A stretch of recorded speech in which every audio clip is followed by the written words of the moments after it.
भारत और चीन का गरमाया मुद्दा। दोनों देशों के नेताओं की मुलाकात। एस जयशंकर की दो टूक। एससीओ की बैठक में क्या हुआ?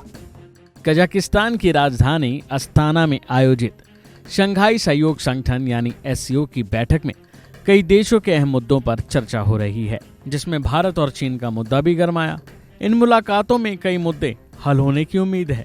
खबर है कि एससीओ सम्मेलन में चीनी विदेश मंत्री को एस जयशंकर की दो टूक का सामना करना पड़ा। बैठक के बाद केंद्रीय मंत्री ने कहा कि दोनों पक्ष सीमा मुद्दों को हल करने के लिए कूटनीतिक और सैन्य चैनलों के जरिए से कोशिश बढ़ाने पर सहमत हुए हैं। तो चलिए आपको बताते हैं कि आखिर इस मुलाकात में क्या बातें हुई, क्या चर्चा हुई। भारत चीन के रिश्ते कैसे हैं, ये किसी से छिपा नहीं है।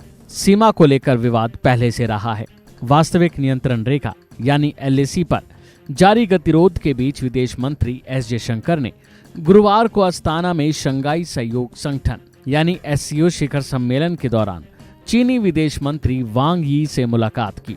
इस दौरान दोनों ही मंत्रियों ने सीमा क्षेत्रों में बाकी मुद्दों को जल्द समाधान के लिए प्रतिबद्धता दोहराई। बैठक के बाद केंद्रीय मंत्री ने कहा कि दोनों पक्ष सीमा मुद्दों को हल करने के लिए कूटनीतिक और सैन्य चैनल के जरिए से कोशिश बढ़ाने पर सहमत हुए हैं। इस बैठक के बाद जयशंकर ने कहा कि एलएसी का सम्मान करते हुए और सीमावर्ती इलाकों में शांति और सौहार्द सुनिश्चित करना जरूरी है। साझा सम्मान, साझा संवेदनशीलता और साझा हित ही द्विपक्षीय संबंधों के मार्गदर्शक हो सकते हैं। इतना ही नहीं, इसके लिए एस जयशंकर ने सोशल मीडिया प्लेटफॉर्म एक्स पर लिखा कि आज सुबह अस्ताना में सीपीसी पोलित ब्यूरो के सदस्य और विदेश मंत्री वांग यी से मुलाकात की।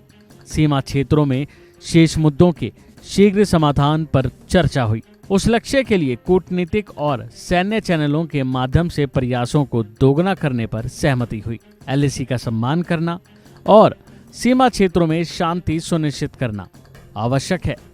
आपसी सम्मान, आपसी संवेदनशीलता और आपसी हित हमारे द्विपक्षीय संबंधों का मार्गदर्शन करेंगे। जाहिर है कि शंघाई सहयोग संगठन की 24वीं बैठक का आयोजन 3 से 4 जुलाई तक है, यानी आज तक।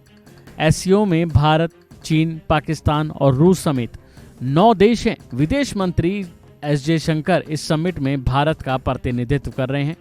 प्रधानमंत्री नरेंद्र मोदी संसद सत्र की व्यवस्था की वजह से समिट में शामिल नहीं हो पाए, क्योंकि कई दिन से संसद सत्र चल रहा है, जिसकी खबरें भी भारत में जोर शोर से हो रही हैं। संसद के दौरान तमाम मुद्दे उठ रहे हैं और इसी के चलते एस जयशंकर भारत का प्रतिनिधित्व कर रहे हैं। अभी के लिए फिलहाल इतना ही। खबरों में बने रहने के लिए देखते रहिए वन इंडिया हिंदी।